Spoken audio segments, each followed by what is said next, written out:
नमस्कार दोस्तों, आप सभी का स्वागत है। कैसे हो आप सभी के लिए बहुत इंपॉर्टेंट खबर है।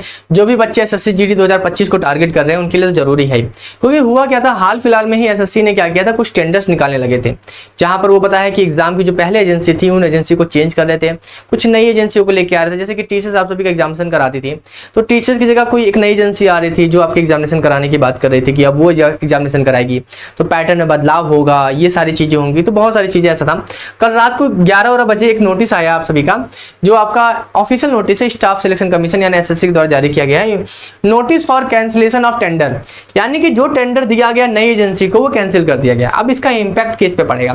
देखिए, इसका इंपैक्ट ये नहीं है, इसका इंपैक्ट ये पड़ेगा कि जो पेपर पहले आता था अब वो वैसे, क्योंकि जब भी कोई नई एजेंसी आती है वो थोड़ा बहुत तो चेंज करती है, चाहे वो टॉपिक्स में करे, चाहे वो लेवल में करे, कुछ भी करे, थोड़ा बहुत चेंजेस करती है। चाहे वो एकदम से इजी बना सकती है, कभी कभी होता है कि जब कोई नई एजेंसी आती है तो पेपर को बिल्कुल इजी बना देती है, या कभी कभी हार्ड बना देती है। तो ऐसा होता है, मतलब असमानताएं दिखती है।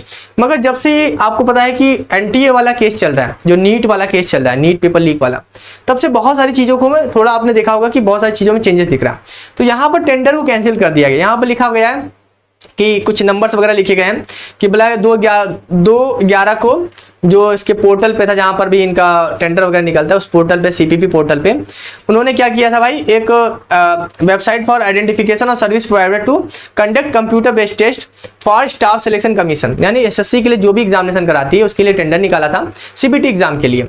अब बोला गया है this is to inform that the tender under reference stand cancel with the immediate effect, यानी कि जो टेंडर है वो अभी के अभी कैंसिल किया जाता है। और अगर आप डेट देख सकते हो, 3 तारीख की डेट लिखी हुई, कल की डेट है। कल रात को 11-12 बजे आया, 11-12 बजे तक लगभग आया था, ठीक है।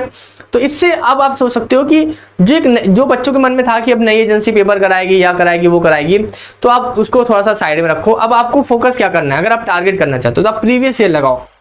अभी तक ये हो रहा था कि प्रीवियस ईयर लगाएं या ना लगाएं, मगर अब आप प्रीवियस ईयर लगाओ, कोई टेंशन नहीं है। प्रीवियस ईयर लगा के ही सारी चीजें करो, टेंशन नहीं लेना है। प्रीवियस ईयर लगाओ, सारी चीजें कंप्लीट हो जाएंगी आपकी, ठीक है। तो यही आप सभी के लिए बेहद इंपॉर्टेंट था, क्योंकि जो बच्चे 2025 को टारगेट कर रहे हैं, अभी जो 2023 वाले हैं वो तो है ही भाई लटके हुए, उनका रिजल्ट तो अभी तक आया नहीं है। उस पर भी हम बातें करेंगे जल्दी ही, कोई न्यूज़ मिलेगी उस पर भी लेके आऊंगा। मगर जो 2025 को टारगेट कर रहे हैं वो ज़्यादा घबराए ना, अब अपने जो ही तैयारी कर रहे हैं वो प्रीवियस ईयर बेस ही करें, क्योंकि एजेंसी आपकी जो थी पहले ही, अभी देखिए कोई नई एजेंसी सामने आ जाती है तो बात अलग है। मगर कुल मामला जो है आप सभी का वही एनटीए वाला मामला चला, नीट वाला मामला चला, उसी वजह से सारी चीजें हो रही हैं। काफी सारे एग्जामिनेशन भी जो है वो पेंडिंग हो रहे हैं, डिले हो रहे हैं, इसी वजह से डिले हो रहे हैं, ठीक है।